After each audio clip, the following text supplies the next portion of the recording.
నమస్తే, welcome to dot news. చంద్రబాబుకు CM పదవి దక్కినా ఆయనలో అసహనం గూడు కట్టుకుంటుందా? అధికారం కోసం అడ్డమైన హామీలు ఇచ్చి తీరా అధికారం చేజిక్కాక హామీలు నెరవేర్చలేక అవాకులు చెవాకులు పేలుస్తున్నారా అంటే అవుననే సమాధానాలే వినిపిస్తున్నాయి. ఇక ఎవరైనా మేనిఫెస్టోలోని అంశాలపై ప్రశ్నిస్తే మీడియా ముందే అగ్గి మీద గుగ్గిలంలా మండిపడుతున్నారట. ఇంతకీ సీఎం చంద్రబాబులో అంత అసహనం ఎందుకు వస్తుందో తెలియాలంటే ఈ స్టోరీ చూడాల్సిందే. ముఖ్యమంత్రి చంద్రబాబు నాయుడులో తీవ్ర అసహనం కనిపిస్తోందని టాక్ వినిపిస్తోంది.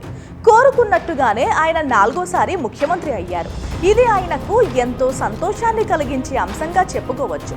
అయినప్పటికీ ఆయనలో తెలియని చిరాకు, కోపంతో అధికారులతో పాటు ప్రత్యర్థులపై విరుచుకుపడుతున్నారట.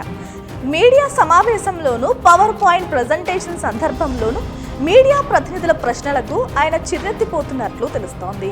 మాజీ సీఎం వైఎస్ జగన్ పై ఇక ఆయన తిట్లు చెప్పాల్సిన పని లేదు. మెంటలోడు, పిచ్చోడు, నియంత అంటూ నోటికి ఏదొస్తే అది మాట్లాడేస్తున్నారు. ఓడిపోయాడు కాబట్టి జగన్ను ఏది మాట్లాడినా చెల్లుబాటు అవుతుందని చంద్రబాబు నమ్ముతున్నట్లున్నారు. రాజకీయ ప్రత్యర్థులపై ఎన్నైనా తిట్టొయ్యొచ్చు అని అనుకుంటున్నట్టున్నారు. కాసేపు ఆ విషయాన్ని పక్కన పెడితే పవర్ పాయింట్ ప్రజెంటేషన్ సందర్భంలో సాంకేతిక లోపాలు తలెత్తితే ఇంతెత్తున ఆయన ఎగిరిపడుతున్నారు. ఏం సార్, అమరావతిని ఎలా నిర్మిస్తారని ఓ మీడియా ప్రతినిధి ప్రశ్నించగా దిక్కు తెలియడం లేదని, ఏం చేయాలో మీరే చెప్పండి అని ఎదురు ప్రశ్నించడాన్ని మనం చూసాం.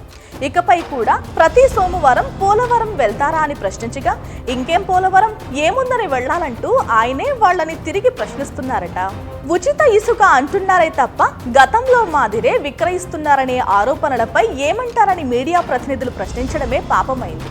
నేనే ఇసుక తీసుకువెళ్లి వాళ్ళ ఇంట్లో ఇస్తానని, నేనే ఇల్లు కట్టిస్తానని విమర్శిస్తారేమో అని ఆయన అసహనం వ్యక్తం చేశారు.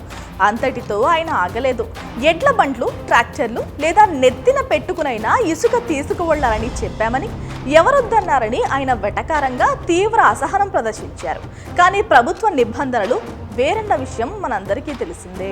రాష్ట్ర ఆర్థిక పరిస్థితి బాగా లేకపోవడం, మరోవైపు నెరవేర్చాల్సిన హామీలు చాలా ఉండడంతో బాబుకు దిక్కుతోచడం లేదనే అభిప్రాయం వ్యక్తమవుతోంది. అందుకే ఆయనలో తీవ్ర అసహనం, ఆగ్రహం ఊరికే కనిపిస్తున్నాయని టీడీపీ నేతలు అంటున్నారు.